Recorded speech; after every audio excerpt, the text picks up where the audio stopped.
Namaskaram. Olá, tudo bem? Sejam bem-vindos ao curso online de Introdução ao Ayurveda grátis. Meu nome é Eric Schultz, sou professor de Ayurveda e estarei acompanhando vocês durante todo o aprendizado deste curso maravilhoso de Introdução ao Ayurveda, onde vocês estarão aprendendo essa milenar ciência.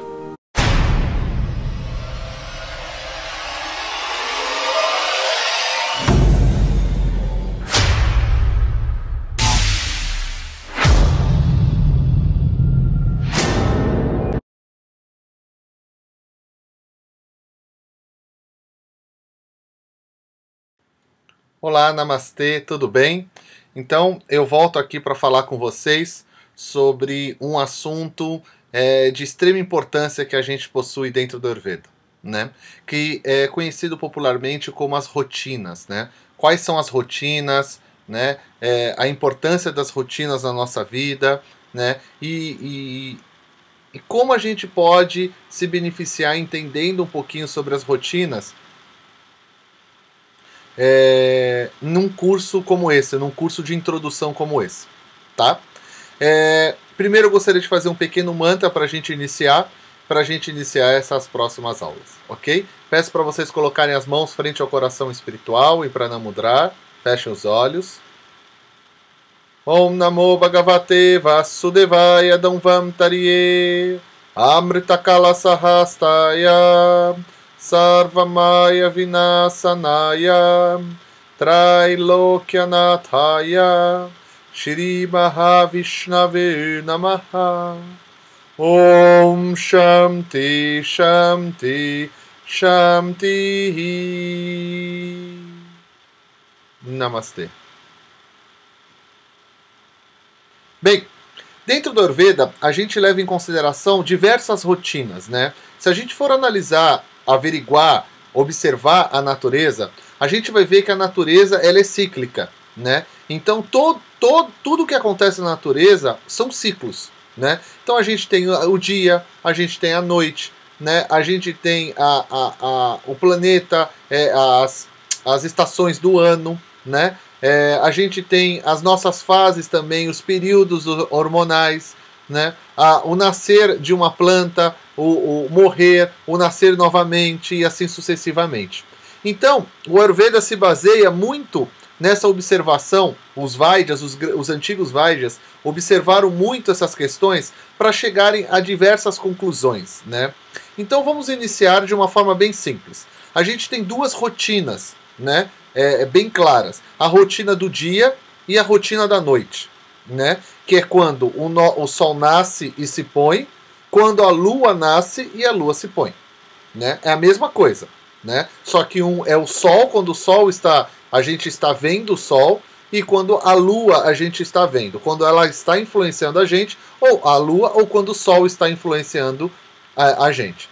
Então, a gente poderia considerar uma rotina do dia e uma rotina da noite. Além dessas rotinas que influenciam fortemente nós, temos a rotina das estações do ano, né? Todos lembram quais são? Primavera, verão, outono, inverno. E dentro dessas estações, a gente tem épocas de chuva e épocas de seca. Além dessas rotinas, a gente tem o ciclo natural da nossa vida, do nascer ao morrer. A gente vai passando por ciclos da nossa vida, né? Que são as influências naturais que a gente tem de Kapha, Pitta e Vata, né? E a gente também tem a influência dos ciclos lunares, que é o que eu menos vou falar agora, porque é muito mais específico, está ligado em outras questões. Eu vou focar nessas outras questões agora, tá? Vamos começar com o ciclo da vida. Todos nós, independente da minha Prakriti, da minha Vikriti, isso quer dizer, independente qual é o meu biotipo original e o que eu estou vivendo nesse momento, independente disso, eu tenho ciclos naturais da minha vida. A gente sempre vai nascer, né, por Vata, e a partir do momento que a gente nasce, porque a gente nasce por Vata? Porque é um movimento, né, é chamado esse movimento de Apana, quase me deu um branco, né? movimento de Apana, que é o movimento de Vata que desce, movimento de Vata que sobe é chamado de Prana, né? Tudo que é movimento é de Vata. Então, ao descer, ao a criança nascer, ela é nascida por um movimento de Vata. E durante toda a nossa fase, né, infantil, até o começo da adolescência, é considerada uma fase Kapha da nossa vida. Porque é a fase de construção dos nossos dados, né, construção do nosso corpo, da nossa mente, né? Quando a gente começa a entrar numa fase da adolescência, a gente começa a receber a influência do dosha Pitta. Então, a partir desse momento, a gente tem influência de Kapha e de Pitta na nossa vida. Isso vai até aproximadamente nas mulheres 21 anos e nos homens até os 25. Como a gente sabe que a gente entrou nessa fase Kapha Pitta de influência na nossa vida? Quando, no caso das mulheres, a mulher ela começa a ter os ciclos menstruais. E no caso dos homens, é quando o escroto ele desce, né? Ele fica juntinho ao corpo e quando ele desce, ele ganha uma outra forma, ele também está entrando na fase do que a gente chama popularmente de adolescência.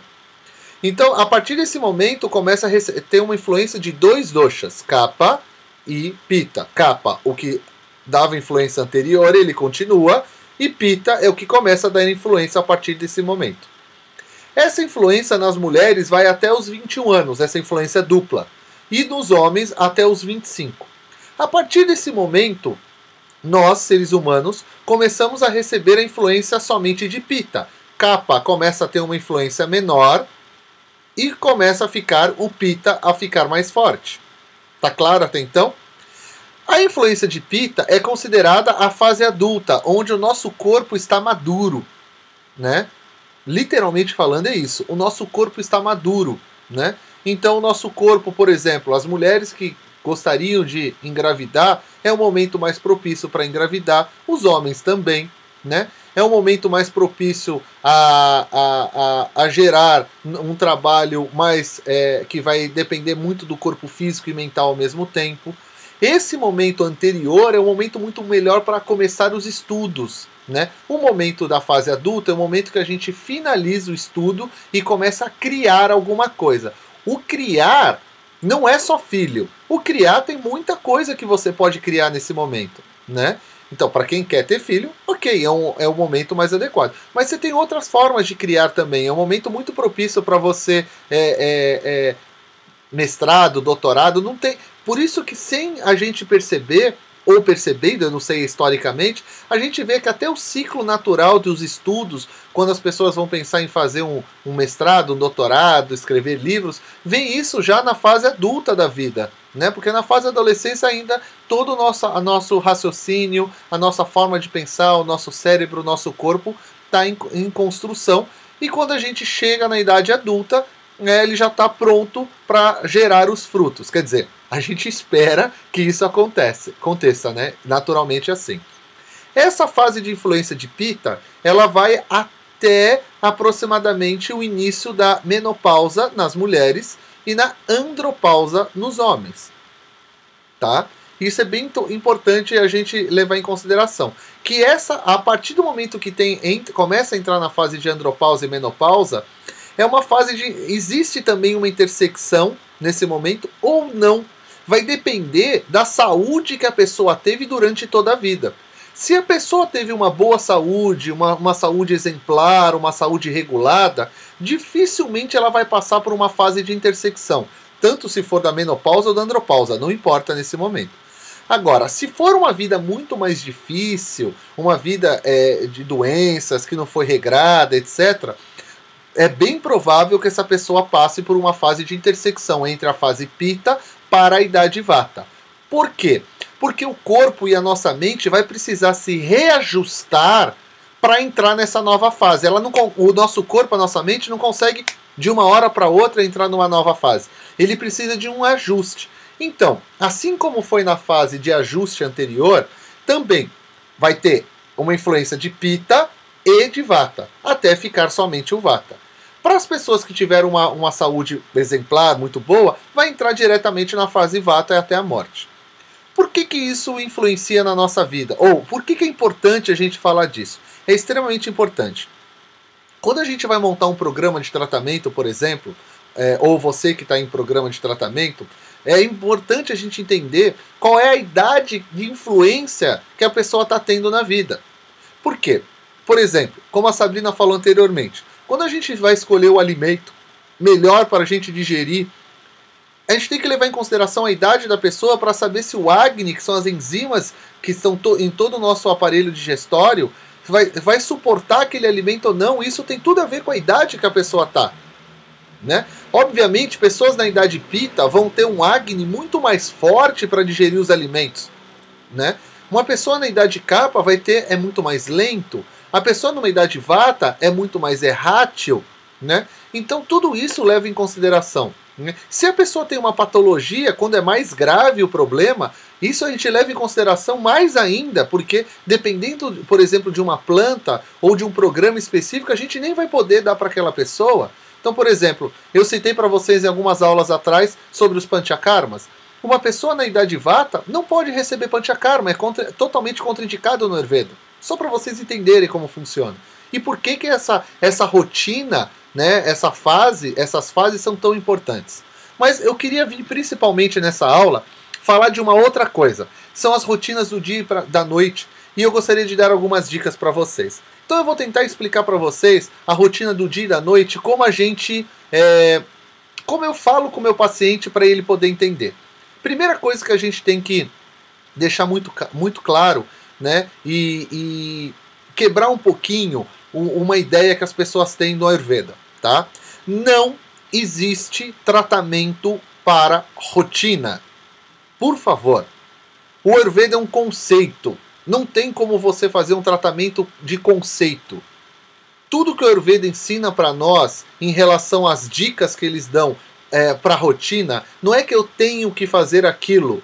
Se eu for fazer exatamente como no texto me manda, eu vou ter uma desarmonia, eu não vou ter uma harmonia, porque aquele texto não entende como é minha vida. Eu tenho que pegar aquelas ferramentas, começar a aplicar na minha vida, e de acordo com a experiência, vocês lembram da aula que eu falei sobre isso? E de acordo com as experiências que eu vou gerando com aquelas técnicas que o Ayurveda me ensina, eu vou analisando se aquilo é positivo, se aquilo é negativo para mim, no sentido bom ou ruim, se está fazendo bem ou mal, ou eu posso também adaptar aquela técnica ou aquela dica que está sendo dada para mim. Então não existe um tratamento, não existe assim, olha, eu vou montar um tratamento para você melhorar sua rotina. Isso não existe. Por exemplo, quando eu tenho meu paciente, eu vou dando dicas para o meu paciente de forma lenta, gradual, por isso que o tratamento tem fases e a gente vai tendo retornos. Então, no primeiro mês eu ensino ele a fazer uma coisa. No segundo mês eu ensino ele a fazer duas coisas. E a pessoa vai aplicando isso e no retorno ele vai falando, Eric, deu certo. Eric, não deu certo. Ok, vamos adaptar. Tira esse óleo, coloca esse outro óleo, né, para fazer um bochecho, por exemplo. E assim, quando a pessoa tiver consciência, depois de 6 meses, ela está com uma rotina totalmente estabilizada na vida dela. Quem criou essa rotina não fui eu. Quem criou essa rotina não foi o Ayurveda, muito menos foi um tratamento. Quem gerou essa rotina foi vocês mesmos. Foi o próprio paciente que gerou essa rotina. Né? Então eu gostaria de fazer essa introdução para a gente iniciar falando sobre, em relação à rotina, como é conhecida popularmente, mesmo eu não concordando com o nome, rotina diária. Por que eu falo que eu não concordo? Porque se fosse rotina diária, não teria rotina noturna, né? É diária porque é do dia, noturna é da noite. Então a gente tem que falar que é a rotina do dia e da noite, tá certo? Porque as duas incluem na nossa vida. Então eu vou explicar de forma geral, vou dar algumas dicas para vocês. Não saiam fazendo de qualquer jeito, não são dicas assim que é para todo mundo, você tem que aplicar na sua vida. Se você se sentir bem, ok, ótimo, continue. Se você não adaptou, não é legal, de acordo com o horário que você acorda, com o trabalho que você tem, simplesmente não use. Muito simples. Então vamos dar um exemplo. De acordo com o Ayurveda, nos livros, ele sempre diz para nós que nós devemos acordar em Brahma Muhurta. Isso quer dizer, aproximadamente 108 minutos antes do sol nascer. Primeiro, vamos lembrar. o Sol nasce em horários diferentes de acordo com a estação do ano. Então, deveríamos, de acordo com a Ayurveda, acordar em horários diferentes de acordo com a estação do ano. Ponto 1. Ponto 2. A gente tem que colocar isso numa balança. Esses textos foram escritos numa outra realidade, numa outra sociedade. Na Índia, hoje, eles não seguem à risca totalmente isso, porque a Índia também mudou. As pessoas trabalham de uma forma diferente, tem um cansaço diferente. Então, coloque numa balança. Veja se vale a pena realmente e se você vai descansar o suficiente acordando aproximadamente 108, 120 minutos aproximados antes do sol nascer. Se não, durma, que é mais adequado. E acorde aproximadamente ao nascer do sol, que já estaria de bom tamanho. No Ayurveda recomenda-se que a primeira refeição, como a Sabrina falou, seja uma refeição nutritiva, mas seja uma alimentação ao mesmo tempo leve. E tem uma outra dica. Se você faz meditação, se você faz alguma prática, algum sadhana, uma prática espiritual, é recomendável que essa prática espiritual seja feita antes do café da manhã. E que essa prática espiritual seja, você tome um banho, de preferência que não morno, um pouco mais para frio, para estimular o seu organismo a estar acordado na hora daquela prática. Isso é muito importante. E no Ayurveda não se recomenda atividade física com estômago vazio, tá? Porque isso é uma nova moda que tem por aí. Isso no Ayurveda não existe. Yoga em jejum não existe, tá? A gente sempre vai tomar água, vai tomar alguma coisa antes mesmo de fazer prática. É que eu não considero yoga como uma atividade física, tá? Agora, se o que vocês fazem na academia fica suando, né, atividade yoga, como que é? Yoga acrobática, yoga na água, yoga polidense, sei lá o nome que é dado hoje em dia, né? Isso tudo não é yoga, tá? Isso são atividades físicas diversas. Então o yoga não encaixo aí. Uma outra questão que entra na parte da manhã, que muita gente faz hoje em dia, que é beber água morna, né? Água ali que ela tá tépida para morna, de manhã cedo em jejum. Essa é uma técnica realmente que existe no Ayurveda, mas a gente tem que colocar um ponto de exclamação e explicar um pouquinho sobre isso. No Ayurveda, a gente bebe água morna quando a gente tem ama, quando a gente tem toxina. Se a gente não tem toxina, não tem necessidade nenhuma de beber água. Ponto 1. Existe hoje uma gana, uma loucura das pessoas de querer arrancar toxina do corpo e ficam bebendo água morna. Isso pode te levar a uma desarmonia se você não tiver necessidade. Então só beba água morna caso realmente você tenha necessidade, tá certo? E se você quiser misturar alguma coisa à água morna, como limão, sal ou alguma erva, por favor, primeiro procure um especialista, procure um profissional de Ayurveda e ele vai te indicar qual é a melhor substância para você colocar nessa água morna de acordo com as suas necessidades, tá claro? E por favor, nunca coloque mel na água morna. De acordo com todos os textos do Ayurveda, o mel não pode ser esquentado ou não pode ser colocado em alguma coisa quente, morna, em hipótese alguma. Tá claro? Isso é muito importante. Para vocês terem uma ideia, o texto fala até que até quem tem corpo quente não pode ingerir mel. Então, por favor, tá? Preste bastante atenção nisso. Tem algumas outras dicas da rotina diária, né? Bem importantes, como por exemplo a asepsia bucal. Então a primeira coisa que a gente fala no Ayurveda é que a gente não deve escovar os dentes com pasta de dente doce. Sinceramente, isso não tem lógica alguma. Como você vai escovar os dentes com alguma coisa doce? Pega o açúcar e vai escovar, é quase a mesma coisa que você está fazendo, né? Então procure, aqui infelizmente no Brasil, né, fora do Brasil, em vários países, inclusive na Índia, você tem pasta de dente amarga, salgada, picante, que é excelente. A gente não tem. Então, no mínimo, procure uma pasta de dente sem açúcar. Nossa, isso já vai ser maravilhoso, né? Uma outra asepsia bucal bem interessante que eu indico para vocês, que faz parte da nossa rotina, é raspar a língua. Hoje vende em tudo que é lugar, né, em todas as farmácias, raspadores de língua. Você põe a língua para fora e raspa a língua. É super bacana isso, mantém uma asepsia bucal legal, você sente melhor o sabor, é importante para a sua rotina também. Existem os bochechos com óleo, com ervas, que eu não vou me aprofundar nisso, porque são coisas muito específicas, né, que a gente acaba indicando em tratamentos ou não, né? Mas tem um que é bem simples, caso vocês queiram fazer, que pelo menos uma vez por semana vocês coloquem o azeite de oliva, um óleo de coco ou óleo de gergelim. Lembrem sempre que o óleo tem que ser extra virgem, prensado a frio. Coloque numa colher de sopa, coloque na boca e faça um bochecho, assim. Esse bochecho tem que ser feito até o momento que saia lágrimas dos seus olhos ou que você sinta uma dor na mandíbula. E aí automaticamente você vai cuspir. Ao cuspir, preste atenção que vai estar uma gosma branca. É isso mesmo, tá? Isso uma vez por semana é mais que o suficiente para uma pessoa saudável. Para uma pessoa que tem uma patologia ou que quer fazer um tratamento, muda totalmente de figura. Tá? Vocês viram eu falando isso em várias aulas, a Sabrina falou isso, o Parta falou isso na aula, vários professores vão falar isso, porque é muito comum e é uma confusão muito grande que as pessoas têm do tratamento, a Hara e Aushada, né? Tratamento para patologia, para doença, ou a Hara quando é manutenção de saúde. Tá? Olha, eu tô dando para vocês algumas dicas, tá? Isso é uma lista enorme de possibilidades que a gente pode aplicar no nosso dia a dia para ter uma boa rotina, uma rotina saudável, né?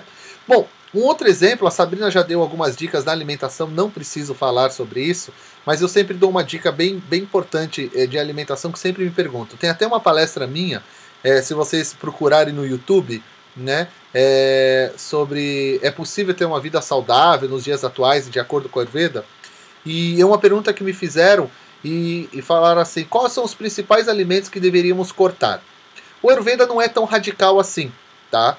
Então se você quer focar saúde numa rotina, e você nem quer trabalhar, estudar Ayurveda e nada, foque assim, diminua alguns alimentos que a gente sabe que faz muito mal, né? Além de alimentos com agrotóxico, alimento enlatado, alimento embutido, que eu não preciso nem falar que faz mal, tem alguns alimentos que, se vocês diminuindo a quantidade de consumo deles, já tem uma melhora muito grande na saúde. Vamos lá.